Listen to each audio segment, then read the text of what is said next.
بسم اللہ الرحمن الرحیم۔ پیارے دوستو، آج پھر ہم آپ کی بارگاہ میں لے کر حاضر گئے سلسلہ بنام آؤ دین سیکھے۔ آج ہم اس سلسلے میں سیکھیں گے وضو کی نیت، وضو کے فرائض اور وضو کا طریقہ۔ تو سب سے پہلے ہم جانتے ہیں کہ وضو کی نیت کیا ہے۔ سب سے پہلے آپ یہ ایک بات یاد رکھیں، بہت سارے لوگوں میں یہ غلط فہمی ہے کہ وضو کی نیت نہ کرنے سے وضو نہیں ہوتا، جبکہ یہ غلط بات ہے۔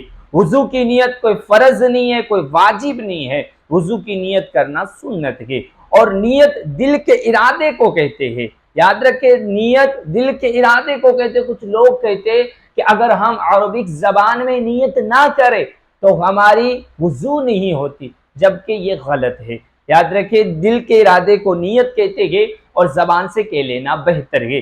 آپ زبان سے اردو زبان میں بھی کہہ سکتے ہیں، گجراتی زبان میں بھی کہہ سکتے ہیں، لیکن سب سے بیسٹ زبان اور سب سے بہتر یہ ہے کہ ہم عربی زبان میں کہیں۔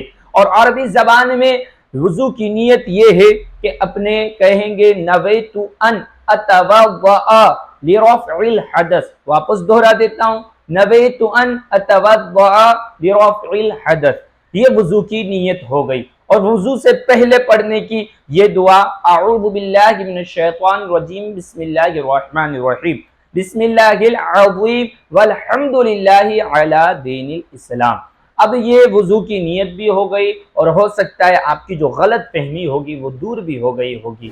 اب آئیے ہم جانتے ہیں وضو کے فرائض، یعنی ایک ایسا اہم جو ہم کریں نہ کام، جو اس وضو کے درمیان یہ چیز نہ کرے تو ہماری وضو ہی نہیں ہوگی، اور جب وضو نہ ہوگا تو پھر نماز نہیں ہوگی۔ وضو کے اندر 4 چیزیں فرض ہے۔ نمبر 1، پورے چہرے کو دھونا، یعنی جہاں سے بال اگنے کی جگہ ہے وہاں سے لے کر تھوڑی کے نیچے تک، ایک کان کی لو سے دوسرے کان کی لو تک پورے چہرے کو دھونا، یہ فرض ہے۔ اگر ان چہرے کے اندر، ان دائرے کے اندر اگر تھوڑی سی بھی جگہ باقی رہ گئی تو ہمارا وضو ہی نہیں ہوگا۔ اور دوسرے نمبر پر گئے دونوں ہاتھوں کو کوہنیوں سمیت دھونا۔ یاد رکھیں، یہ کوہنیاں شامل ہے، ایسا نہیں ہے کہ کوہنیوں سے پہلے اپنے دھو لے، کوہنیاں شامل ہے، دونوں ہاتھوں کو کوہنیوں سمیت دھونا۔ اور اس کے بعد تیسرا فرض ہے چوتھائی سر کا مسح کرنا، یعنی آپ اس کو یوں جان سکتے ہیں کہ مثال کے طور پر یہ ٹوپی ہے، اگر ٹوپی کے ہم 4 ٹکڑے کرتے ہیں اور اس میں سے جو ایک ٹکڑا بچ جاتا ہے تو یہ چوتھائی ٹکڑا ہے، چوتھائی حصہ ہے۔ تو اسی طرح پورے سر کے 4 حصے کرنے میں جو ایک حصہ بچے اس ایک حصے کا اپنے مسح کر سکتے ہیں، چاہے پھر اس طرف کا کریں یا اس طرف کا کریں یا اس طرف کا کریں یا اس طرف کا، چاروں حصوں میں سے کسی ایک حصے کا مسح کرنا ہم پر فرض ہے۔ اور چوتھے نمبر پر ہے دونوں پاؤں ٹخنوں سمیت دھونا، دونوں پاؤں کو ٹخنوں سمیت دھونا، اس میں ذرہ برابر بھی کوئی چیز باقی نہ رہے۔ یاد رکھے، اگر ان میں کوئی بھی کمی بیشی رہ جاتی ہے مسح کرنے میں یا چہرہ دھونے میں یا پیر دھونے میں یا کوہنیوں سمیت ہاتھ دھونے میں تو آپ کا وضو نہیں ہوگا۔ اب آئیے جانتے ہیں کہ وضو کا طریقہ کیا ہے۔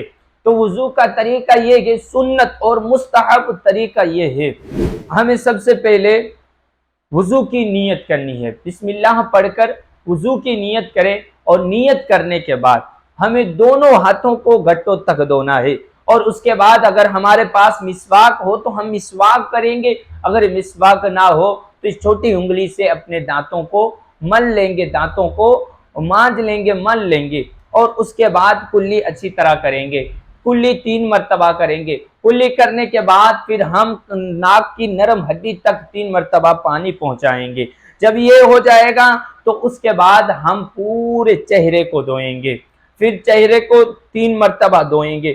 چہرے کو دھونے کے بعد پھر ہم دونوں ہاتھوں کو دھوئیں گے، دونوں ہاتھوں کو کوہنیوں سمیت دھونا فرض ہے، لیکن اس کے اوپر تھوڑا دھو لینا یہ مستحب ہے۔ تو ہم کوہنیوں کے اوپر تھوڑا اور زیادہ تھوڑا ہم دونوں ہاتھوں کو دھو لیں گے، یہ بھی 3 مرتبہ کرنا ہے۔ اور اس کے بعد ہم جب یہ کر لیں گے تو پھر ہم سر کا مسح کریں گے۔ یاد رہے کہ چوتھائی سر کا مسح کرنا فرض ہے، لیکن پورے سر کا ہم مسح کریں گے۔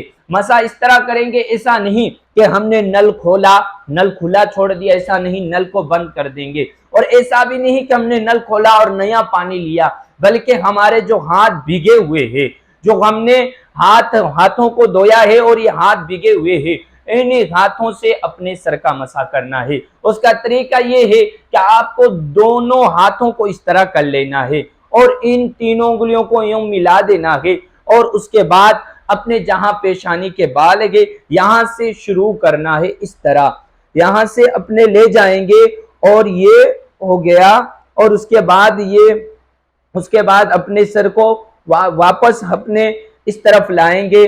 پھر اس کے بعد یہ جو انگلی بچے گی ان انگلی سے اپنے کان کے اندر کا مسح کریں گے، ان انگوٹھے سے باہر کا مسح کریں گے، اور ان ہاتھوں سے اپنے گردن کا مسح کریں گے۔